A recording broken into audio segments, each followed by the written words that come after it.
नमस्कार ओडिशावासी मु आपण मानकर श्रीक्षेत्र झिया मु निश्चिता ओडिशार पीपुल सीएम श्रीजुक्त मोहन चरण माझी सार को मु नमस्कार करुछि एवं मोहन चरण माझी सार और तांका मंत्रिमंडल को मु किछि क्वेश्चन पचारिबा को जाउछि। दयाकरी आपण माने मते तार उत्तर दियंतु।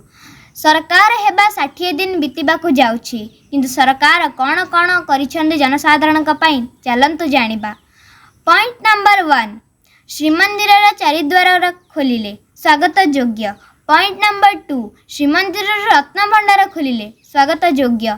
पॉइंट नंबर 3 किंतु रत्न भंडार कार्य एजाए अटकी रही कहीं। पॉइंट नंबर 4 आलू समस्या केबे समाधान हेबो। यदि आलू समस्या समाधान करि पारु नाहंती ताहले राशन कार्ड रा हिताधिकारी मानकु सरकार चाउल जोगेबा सह आलू मध्य जोगांतु। पॉइंट नंबर 5 300 यूनिट इलेक्ट्रिक जनता को केबे मिलिबो। पॉइंट नंबर 6 जनता को सुभद्रा योजना केबे मिलिबो। पॉइंट नंबर 7 इलेक्शन बेले भाषण मारुथिबा नेता मंत्री करप्शन करुथिबा पूर्वतन नेता मंत्री को हाथ रे केबे हाथ कड़ा पड़िबो।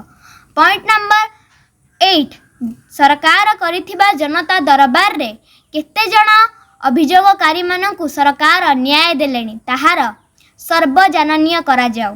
पॉइंट नंबर 9 50 वर्षर काम 5 वर्षरे करी देखैबा सरकारंकर 60 दिन पूरीबा पई जाउछि किंतु कार्यघर शून्य काहेकि।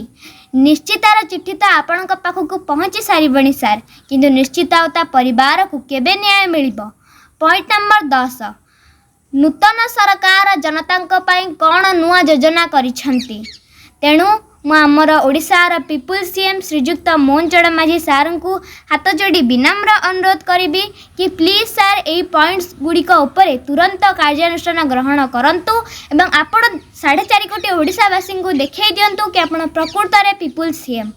आ हाँ आज्ञा आपण को विनम्र अनुरोध कि आपण माने मोर यही पोस्ट को बहुमात्रा शेयर करंतु आउ फेसबुक रे मते फॉलो करंतु यूट्यूब सब्सक्राइब करंतु। रहुची नमस्कार जय जगन्नाथ।